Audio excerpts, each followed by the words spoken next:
નમસ્કાર, પ્રણામ, સ્વાગત છે તમારું અમારી યુટ્યુબ ચેનલમાં।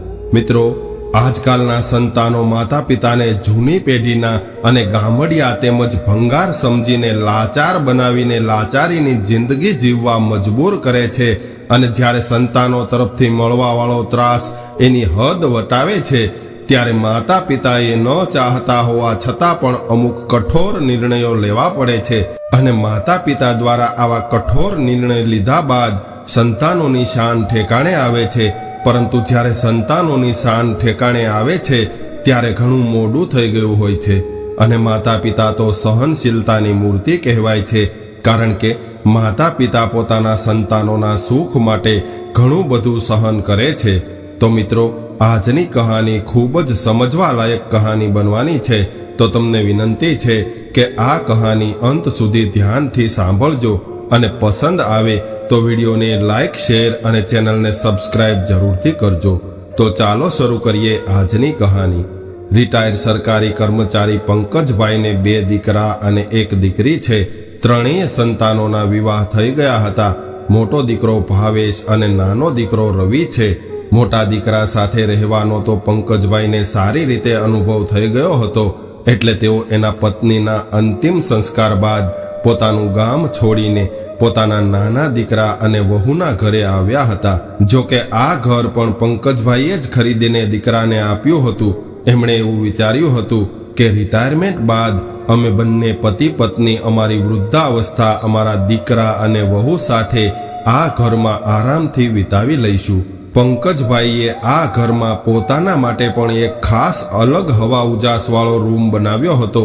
પંકજભાઈ રિટાયર થયા એને 2 વર્ષ થઈ ગયા હતા, પરંતુ હજુ સુધી તેઓ ગામમાં જ રહેતા હતા।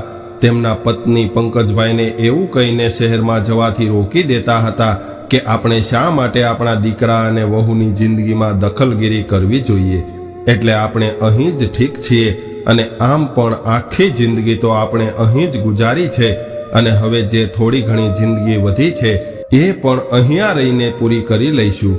જો કે પંકજભાઈનું તો ખૂબ જ મન હતું કે એ સુરતમાં પોતાના દીકરા અને વહુ સાથે રહેવા આવે, પરંતુ એમના પત્નીના રોકવાના કારણે એમની આ ઈચ્છા પૂરી નહોતી થઈ રહી। પરંતુ હવે તો પંકજભાઈના પત્નીનું પણ મરણ થયું હતું, એટલે પંકજભાઈ એકલા પડી ગયા હતા। એટલે એમના દીકરા અને વહુના કહેવાથી તેઓ એની સાથે રહેવા માટે સુરત જતા રહ્યા। સુરતમાં દીકરાના ઘરમાં જઈને ઘરમાં રાખેલા આરામદાયક સોફા પર બેઠા તો એને એવું લાગ્યું જાણે કે સ્વર્ગમાં આવ્યા હોય। આ જોઈને પંકજભાઈ કહેવા લાગ્યા કે દીકરા, તે તો આ ઘરની કાયા પલટ કરી દીધી છે। જ્યારે આપણે આ મકાન ખરીદ્યું હતું ત્યારે તો ખૂબ અલગ દેખાતું હતું। હવે પંકજભાઈ આખા ઘરને ખૂબ જ આશ્ચર્યથી જોઈ રહ્યા હતા। ત્યારે રવિએ કહ્યું કે હા પિતાજી, થોડા સમય પહેલા જ મેં ઘરને રિપેર કરાવ્યું છે અને નવું ફર્નિચર કરાવ્યું છે। કેટલું આરામદાયક ઘર છે। આવું વિચારતા વિચારતા પંકજભાઈ મનમાં ને મનમાં એના પત્ની સાથે વાતો કરવા લાગ્યા કે કદાચ આજે તું જીવતી હોત તો આપણું આ ઘર જોઈને કેટલી રાજી થઈ હોત।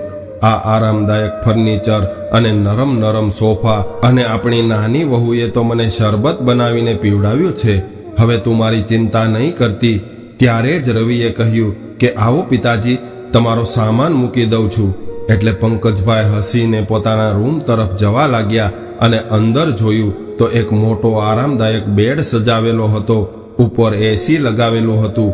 પંકજભાઈ હજુ આ બધું જોઈ રહ્યા હતા ત્યાં તો રવિ પિતાજીનો સામાન લઈને દાદર તરફ ચાલવા લાગ્યો। એટલે પંકજભાઈ બોલ્યા કે દીકરા, મારો રૂમ તો આ છે ને?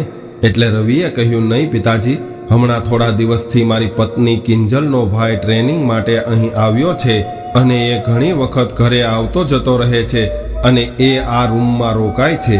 હવે દાદર ચડીને પિતાજી ઉપર ગયા એટલે રવિએ ધાબા ઉપર બનાવેલા એક પતરાવાળા રૂમનો દરવાજો ખોલી અને કહ્યું કે પિતાજી, આ સ્ટોર રૂમ છે અને અહીં અમે ઘરનો તૂટેલો ફૂટેલો અને બેકાર સામાન તેમજ ભંગાર હોય એ ભરીએ છીએ અને દર દિવાળીએ આ રૂમની સફાઈ કરીએ છીએ। અહીં ઉપર જ એક બાથરૂમ અને ટોયલેટ પણ બનાવ્યું છે। ત્યારે જ પંકજભાઈએ જોયું કે આ સ્ટોર રૂમમાં જ એક ખાટલો પડ્યો હતો। ત્યારે રવિએ કહ્યું કે આ રૂમમાં અત્યારે કોઈ ખાસ સામાન નથી પડ્યો, એટલા માટે તમારા રહેવાની વ્યવસ્થા આ રૂમમાં જ કરી છે.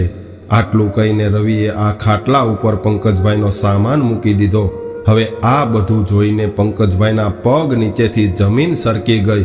એને પોતાની આંખો અને કાનો પર વિશ્વાસ નહોતો થઈ રહ્યો. એને એવું લાગી રહ્યું હતું કે કોઈએ એને 10 માળની બિલ્ડિંગ પર લઈ જઈને ત્યાંથી નીચે ધક્કો મારી દીધો હોય. પંકજભાઈએ પાછું વળીને જોયું તો રવિ પોતાનું કર્તવ્ય નિભાવીને એમને એકલા છોડીને નીચે જતો રહ્યો હતો. અને આ બધું જોઈને પંકજભાઈને ખુદને સંભાળવા મુશ્કેલ થઈ ગયા હતા. હવે પંકજભાઈ આ ખાટલા પર બેસીને વિચારવા લાગ્યા કે આ કેવી આધુનિક વ્યવસ્થા છે. અહીં બાળકો માટે પણ અલગ રૂમ છે અને ત્યાં સુધી કે ઘરમાં આવવા જવાવાળા મહેમાનો માટે પણ અલગ રૂમની વ્યવસ્થા છે. પરંતુ ઘરના વડીલ વૃદ્ધ પિતા માટે એક સારા રૂમની વ્યવસ્થા નથી થઈ શકતી. પોતાના વૃદ્ધ પિતાને આ સ્ટોર રૂમ જે તૂટેલો ફૂટેલો સામાન અને ભંગાર ભરવાના રૂમમાં રાખ્યો છે. આવું વિચારતા વિચારતા પંકજભાઈએ પોતાના બેગમાંથી એની પત્નીનો ફોટો બહાર કાઢ્યો અને પોતાના ખાટલાની બાજુમાં પડેલી ખુરશી પર મૂકી દીધો અને ફોટા સાથે વાતો કરવા લાગ્યા કે આ દુનિયામાં કોઈ મારી સાથે હોય કે ન હોય, પરંતુ તું તો હંમેશા મારી સાથે જ રહીશ. આવું વિચારતા વિચારતા પંકજભાઈની આંખોમાંથી આંસુ નીકળવા લાગ્યા અને પાછા વિચારે ચડી ગયા કે હું મારી 35 વર્ષની નોકરી પૂરી કરીને સરકારી નોકરીમાંથી રિટાયર થયો ત્યારે મેં આવો દિવસ પણ જોવો પડશે એવી કલ્પના પણ નહોતી કરી. એ સમયે હું જ્યાં પણ જતો હતો ત્યાં લોકો મને સાહેબ સાહેબ કહીને મને કેટલું સન્માન આપતા હતા અને આટલી બધી ઇજ્જત મેળવીને મારું માથું ગર્વથી ઊંચું થઈ જતું. મને મારું ગામ છોડવાનું મન તો નહોતું થતું, પરંતુ મારી પત્નીના મરણ બાદ મારા બંને દીકરાઓની દલીલો સામે મારે સમર્પણ કરવું પડ્યું. દીકરાઓએ કહ્યું હતું કે તમે આમ પણ બીમાર રહો છો અને અહીં ગામમાં એકલા કેવી રીતે રહેશો? તમને ખાવાનું કોણ બનાવી આપશે? આવી ઘણી બધી વાતો કરીને ગામ છોડીને શહેરમાં આવવા માટે મને મનાવી લીધો અને લઈ આવ્યા મને અહીંયા ભંગાર સમજીને ભંગારખાનામાં રહેવા માટે.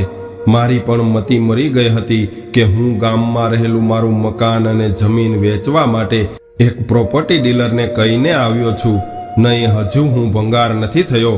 આવું વિચારીને પંકજભાઈએ પોતાના આંસુ લૂછ્યા અને હાથ મોઢું ધોઈને નીચે ઉતરવા લાગ્યા. નીચે બધા ખૂબ જોર જોરથી હસી રહ્યા હોય એવો અવાજ આવી રહ્યો હતો.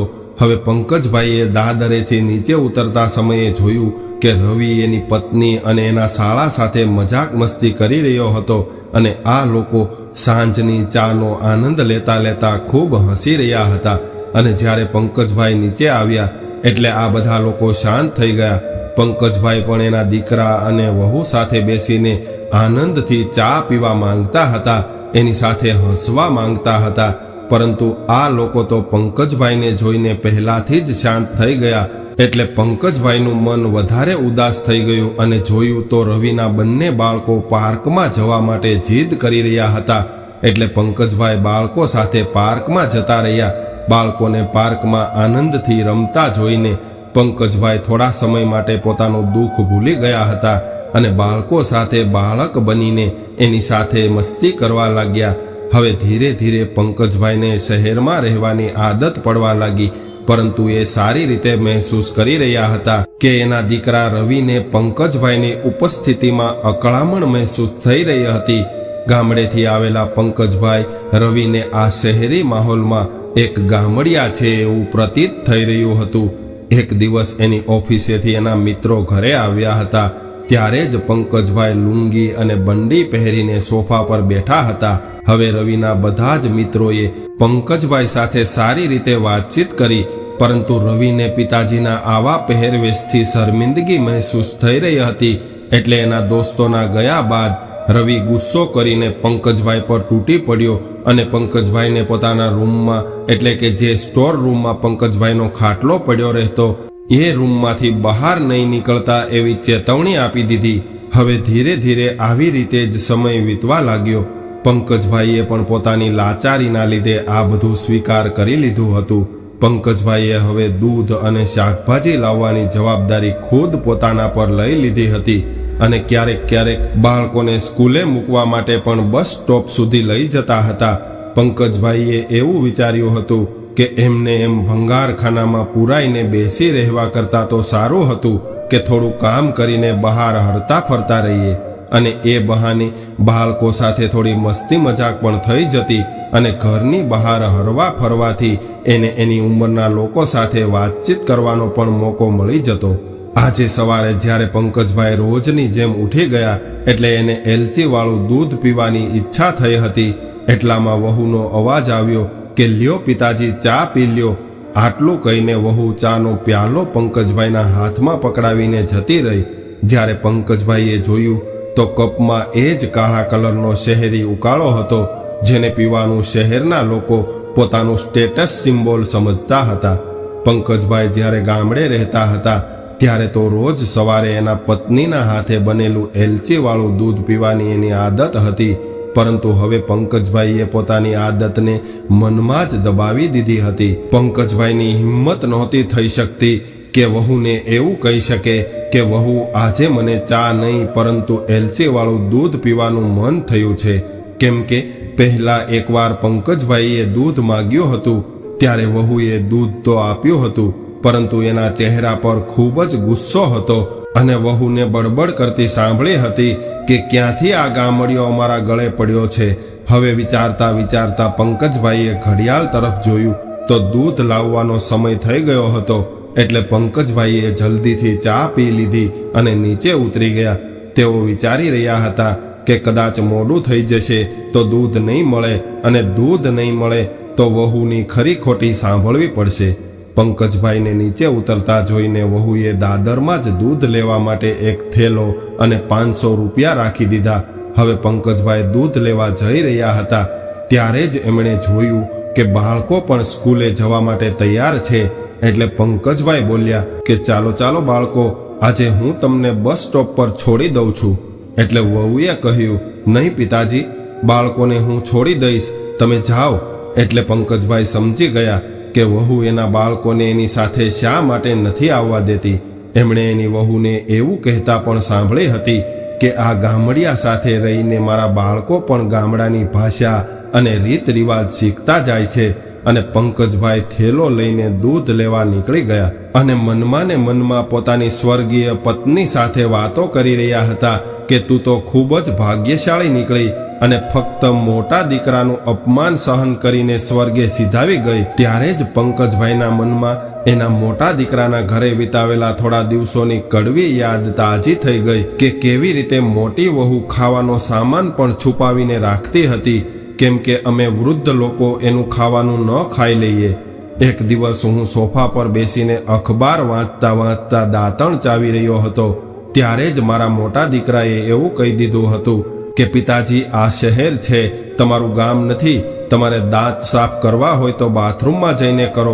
તમને જોઈને મારા બાળકો શું શીખશે? એ સમયે પંકજભાઈ મોટા દીકરાના ઘરેથી 4 દિવસમાં જ પાછા આવતા રહ્યા હતા. આવા બધા વિચારો કરતા કરતા ચાલતા જઈ રહ્યા હતા અને પંકજભાઈને ખબર જ ન પડી કે ક્યારે દૂધની દુકાન પર પહોંચી ગયા.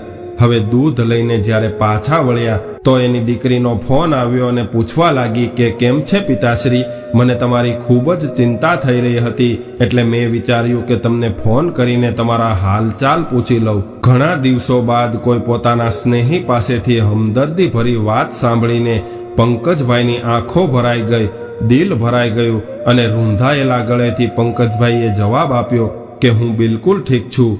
મને શું થવાનું છે? તારો ભાઈ અને ભાભી મને ખૂબ જ સારી રીતે રાખે છે. મને સાચવવામાં કોઈ પણ ચીજની કમી નથી રહેવા દેતા. તું બસ તારું ધ્યાન રાખજે. આટલું કહીને પંકજભાઈએ જલ્દીથી ફોન કાપી નાખ્યો, કેમ કે દીકરી સાથે વાત કરતા કરતા દુઃખના લીધે કદાચ રડાઈ જાય એમ હતું અને પંકજભાઈ પર શું વીતી રહ્યું હતું એ તો એ ખુદ જાણતા હતા. પરંતુ એ એની દીકરીને આ બધું કહીને દીકરીને દુઃખી કરવા નહોતા માંગતા. કોલ કાપતા જ પંકજભાઈની આંખોમાંથી આંસુની ધાર થઈ અને વિચારવા લાગ્યા કે કદાચ આટલો જ પ્રેમ અને પોતાનાપણું મને મારા બંને દીકરા પાસેથી મળ્યું હોત તો કેટલું સારું હોત. થોડી વાર બાદ ખુદને સંભાળીને પંકજભાઈ ધીરે ધીરે ચાલવા લાગ્યા. વાસ્તવમાં બીજાના આશ્રિત રહીને અને બીજાના સહારે રહીને વૃદ્ધાવસ્થા વિતાવવી કેટલી મુશ્કેલ હોય છે, અને એ પણ જ્યારે પતિ પત્નીમાંથી કોઈ એક જતું રહ્યું હોય અને એકલા પડી ગયા હોય ત્યારે એને એનું પોતાનું જીવન પણ એક બોજ સમાન લાગવા લાગે છે. પંકજભાઈ વિચારવા લાગ્યા કે મારી પત્ની તો સ્વર્ગે સિધાવી ગઈ છે, સારી હતી બિચારી, બસ થોડો તાવ આવ્યો, થોડું માથામાં દુખતું હતું અને એક દિવસ રાત્રે સૂઈ ગઈ અને બીજા દિવસે ઉઠી જ નહીં. અને એ હંમેશા એવું કહેતી હતી કે હું આ દુનિયામાંથી તમારા ખભા પર બેસીને જવાની છું. સારું થયું એ મારા પહેલા જતી રહી, અને કદાચ હું એના પહેલા જતો રહ્યો હોત અને એ એકલી રહી ગઈ હોત તો આ સ્વાર્થી દુનિયામાં એની શું હાલત થઈ હોત. હું તો અપમાનના ઘૂંટડા પીને આ લોકો સાથે જેમ તેમ કરીને જીવી રહ્યો છું. પોતાની પીડા અને વેદના પોતાના જ દિલમાં છુપાવીને પંકજભાઈ ઘરની બહાર આવીને ઊભા રહ્યા. થોડા ઉતાવળા ચાલવાના લીધે એને શ્વાસ ચડી ગયો હતો, એટલે થોડીવાર માટે એ દરવાજા પર ઊભા રહી ગયા અને જ્યારે ડોરબેલ વગાડવા માટે હાથ લાંબો કર્યો ત્યારે જ અંદરથી આવતો અવાજ એના કાને પડ્યો કે તમે પિતાજીને અહીંથી લઈ જવાનું મોટા ભાઈને કેમ નથી કહેતા? અને આમ પણ પિતાજી અહીં આવ્યા એને 6 મહિના થઈ ગયા છે અને પિતાજીની પ્રોપર્ટીમાં તો મોટા ભાઈ પણ ભાગ લેવાના છે, તો પિતાજીને સાચવવાની જવાબદારી ફક્ત આપણે શા માટે ઉઠાવીએ? વહુનો અવાજ બહાર સુધી આવી રહ્યો હતો. ત્યારે રવિ બોલ્યો કે તું શા માટે ચિલ્લાઈ રહી છો? મોટા ભાઈને ફોન તો લગાવી રહ્યો છું. હવે રવિનો ફોન લાગ્યો હતો અને રવિ કહેવા લાગ્યો કે અરે મોટા ભાઈ, પિતાજીનું શું કરવાનું છે? મતલબ કે એ અમારા ઘરે આવ્યા એને 6 મહિના થઈ ગયા છે, પરંતુ તમે અને ભાભી તો એને અહીંથી લઈ જવાનું નામ જ નથી લેતા. હવે તમારો વારો છે એને સાચવવાનો, એટલે જેમ બને એમ જલ્દીથી એને અહીંથી લઈ જાઓ. એના લીધે મારા ઘરમાં રોજ માથાકૂટ થાય છે. આવું બધું સાંભળીને પંકજભાઈના દિલમાં એક જોરદાર ઝટકો લાગ્યો, એટલે તેઓ દૂધની થેલી અને વધેલા પૈસા દરવાજાની બહાર જ મૂકી અને લડખડાતા પગે ચાલીને ઘરની સામે જ આવેલા એક પાર્ક સુધી જતા રહ્યા અને પાર્કમાં જઈને બાકડા પર બેસીને વિચારવા લાગ્યા કે કદાચ મારી કિસ્મતમાં જ આવા દિવસો જોવાના લખ્યા હશે. આમાં બીજાના ઘરેથી આવેલી વહુને શું દોષ આપવો, જ્યારે મારા ખુદના દીકરાઓ જ આટલા સ્વાર્થી નીકળ્યા છે? આવું વિચારીને પંકજભાઈ ત્યાં બેસીને પોતાની લાચારી પર રડવા લાગ્યા. ત્યારે જ પંકજભાઈના ગામમાંથી એના મિત્ર તેમજ પ્રોપર્ટી ડીલર નવીનભાઈનો ફોન આવ્યો અને એને જ પંકજભાઈએ પોતાના ગામમાં રહેલું મકાન અને જમીન વેચવાની જવાબદારી આપી હતી. ફોન ઉઠાવ્યો એટલે નવીનભાઈ કહેવા લાગ્યા કે અરે પંકજભાઈ, કેમ છો તમે? મજામાં છો ને? અને તમને એ જણાવવા ફોન કર્યો છે કે તમારા ગામમાં રહેલા મકાનના ગ્રાહક મળી ગયા છે. આ સાંભળ્યું એટલે પંકજભાઈ તો પહેલેથી જ પોતાના દીકરાઓ દ્વારા આપવામાં આવેલા દુઃખથી પૂરી રીતે તૂટી ગયા હતા, એટલે ધીમા અવાજમાં કહેવા લાગ્યા કે નવીનભાઈ, હું ગામમાં પાછો આવી રહ્યો છું. અને આવી રીતે જ પંકજભાઈએ નવીનભાઈને પોતાના પર વીતેલી બધી વાત જણાવી. થોડી વાર બંને મિત્રોએ વાત કર્યા બાદ પંકજભાઈએ એક નિર્ણય કર્યો અને મનમાં ને મનમાં એમણે નક્કી કરી લીધું હતું, એટલે ખૂબ જ હિંમતથી પંકજભાઈ પોતાના દીકરા રવિના ઘર તરફ ચાલવા લાગ્યા. ઘરે પહોંચીને ડોરબેલ વગાડ્યો એટલે દરવાજો ખોલીને નાની વહુ ચિલ્લાવા લાગી કે પિતાજી આવી રીતે દૂધની થેલી અને વધેલા પૈસા ઘરની બહાર મૂકીને ક્યાં જતા રહ્યા હતા? આ સાંભળીને પંકજભાઈ કંઈ બોલ્યા વગર જ પોતાના દીકરા અને વહુ તરફ જોતા રહ્યા અને તેઓ દાદર તરફ જવા ચાલતા થયા. ત્યારે જ એના દીકરાનો અવાજ સાંભળીને ઊભા રહ્યા. ત્યારે રવિએ કહ્યું કે પિતાજી, તમે તમારો સામાન પેક કરી લેજો, કેમ કે સાંજે મોટાભાઈ એના ઘરે રહેવા માટે તમને લેવા આવી રહ્યા છે.